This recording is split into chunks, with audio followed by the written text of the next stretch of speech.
ഇപ്പം ആപ്പിൾ ഐഫോൺസിൽ ചില ആപ്പുകൾ നമ്മൾ ഫുൾ ടൈം യൂസ് ചെയ്യുന്നുണ്ടാവില്ല, ചിലപ്പോൾ മാത്രമേ യൂസ് ചെയ്യുന്നുണ്ടാവുള്ളൂ.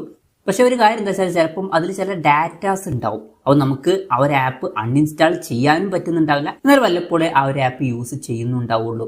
ഇപ്പം അങ്ങനെയുള്ള ആപ്പുകളാണെന്നുണ്ടെങ്കിൽ നമുക്ക് നമ്മുടെ ഫോണിൻ്റെ സ്റ്റോറേജ് സ്പേസ് കളയണ്ടെന്നുണ്ടെങ്കിൽ ഓഫ് ലോഡ് ആപ്പ് എന്നുള്ള ഒരു ഓപ്ഷൻ ഐഫോണിലുണ്ട്.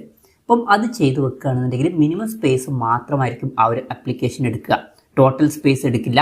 പിന്നീട് നമ്മൾ ആ ഒരു ആപ്പ് യൂസ് ചെയ്യേണ്ട നേരത്ത് ജസ്റ്റ് അതിൽ ക്ലിക്ക് ചെയ്താൽ ആ ഒരു ആപ്പ് വീണ്ടും ഡൗൺലോഡ് ആവുന്നതായിരിക്കും. പിന്നെ നമ്മൾ സേവ് ചെയ്ത് വെച്ചിട്ടുള്ള ഡാറ്റാസ് അതിലുണ്ടാവും ചെയ്യും. അപ്പോൾ നമുക്ക് ആപ്പിൾ അൺഇൻസ്റ്റാൾ ചെയ്യാതെ ഓഫ് ലോഡ് ചെയ്യാവുന്നതാണ്. അപ്പം ഈ ഒരു വീഡിയോയിൽ നമ്മൾ നോക്കാൻ പോകുന്നത് ആപ്പിൾ ഐഫോൺസിൽ ആപ്പുകൾ നമുക്ക് എങ്ങനെ ഓഫ് ലോഡ് ചെയ്യാം എന്നുള്ളതിനെ കുറിച്ചിട്ടാണ്. അതിന് വേണ്ടിയിട്ട് സെറ്റിങ്സ് ഓപ്പൺ ചെയ്യുക. സെറ്റിങ്സ് ഓപ്പൺ ചെയ്താൽ ജനറൽ എന്നുള്ള ഓപ്ഷൻ കാണാൻ പറ്റും, അതിൽ ക്ലിക്ക് ചെയ്യുക. അതിൽ ക്ലിക്ക് ചെയ്താൽ ഐഫോൺ സ്റ്റോറേജ് എന്നുള്ള ഓപ്ഷൻ കാണാൻ പറ്റും, അതിൽ ക്ലിക്ക് ചെയ്യുക. അതിൽ ക്ലിക്ക് ചെയ്താൽ താഴത്തോട്ട് സ്ക്രോൾ ചെയ്യുമ്പോൾ നമ്മുടെ ഫോണിലുള്ള ആപ്പുകളുടെ ലിസ്റ്റ് ഇവിടെ കാണാൻ പറ്റും. ഇപ്പം ഇതിൽ നിങ്ങൾക്ക് ഏത് ആപ്പാണോ ഓഫ് ലോഡ് ചെയ്യേണ്ടത് ആ ഒരു ആപ്പ് സെലക്ട് ചെയ്യുക. ഫോർ എക്സാമ്പിളിന് ഞാൻ ഈ ഒരു ആപ്പ് സെലക്ട് ചെയ്യുകയാണ്. ഇപ്പം ഇതിൻ്റെ ടോട്ടൽ ആപ്പ് സൈസ് വരുന്നത് 400 MB ആണ്.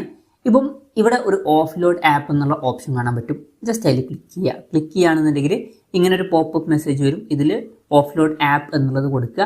ഓഫ് ലോഡ് ആപ്പ് എന്നുള്ളത് കൊടുത്താൽ ആ ഒരു ആപ്പ് ഓഫ് ലോഡ് ആവുന്നതായിരിക്കും. ഇപ്പം നിങ്ങൾക്ക് ഇവിടെ നോക്കിയാൽ കാണാൻ പറ്റും ഡോക്യുമെൻറ്റ്സ് ആൻഡ് ഡാറ്റയുടെ സ്പേസ് മാത്രമാണ് എടുത്തിരിക്കുന്നത്, ആപ്പിൻ്റെ സ്പേസ് എടുത്തിട്ടില്ല. അപ്പം 400 MB ഉള്ളത് 123 MB ആയിട്ട് കുറഞ്ഞു. അതും ഈ ഫയൽസിൻ്റെ ഡാറ്റ മാത്രമാണ് ഈ 123 MB എന്ന് പറയുന്നത്. ഇനി ഈ ഒരു ആപ്പ് നമുക്ക് വീണ്ടും ഇൻസ്റ്റാൾ ചെയ്ത് യൂസ് ചെയ്യണമെന്നുണ്ടെങ്കിൽ റീഇൻസ്റ്റാൾ ആപ്പ് എന്നുള്ളതിൽ ക്ലിക്ക് ചെയ്താൽ മതി, ആപ്പ് ഒന്നും കൂടി ഇൻസ്റ്റാൾ ആയിട്ട് വരുന്നതായിരിക്കും. പിന്നെ ഇൻസ്റ്റാൾ ആയി കഴിഞ്ഞാൽ നമ്മുടെ ഈ ഒരു ഡാറ്റ ഓട്ടോമാറ്റിക്കായിട്ട് അതിൽ കാണിക്കുകയും ചെയ്യും. അപ്പം ഇങ്ങനെ നമുക്ക് വളരെ സിമ്പിളായിട്ട് ആപ്പിൾ ഐഫോൺസിൽ ആപ്ലിക്കേഷൻസ് ഓഫ് ലോഡ് ചെയ്യാവുന്നതാണ്. ഈ ഒരു വീഡിയോ നിങ്ങൾക്ക് യൂസ്ഫുൾ ആയി എന്ന് വിചാരിക്കുന്നു. എന്തായാലും ഈ ഒരു വീഡിയോ പറ്റിയിട്ടുള്ള നിങ്ങളുടെ ജെന്യൂൻ ആയിട്ടുള്ള അഭിപ്രായം ജസ്റ്റ് ഒന്ന് കമൻറ്റ് ചെയ്യുക. അതുപോലെ തന്നെ ഇതുപോലുള്ള വീഡിയോസ് ഇനിയും കാണാൻ താല്പര്യമുണ്ടെന്നുണ്ടെങ്കിൽ ഈ ചാനൽ സബ്സ്ക്രൈബ് ചെയ്യാവുന്നതാണ്.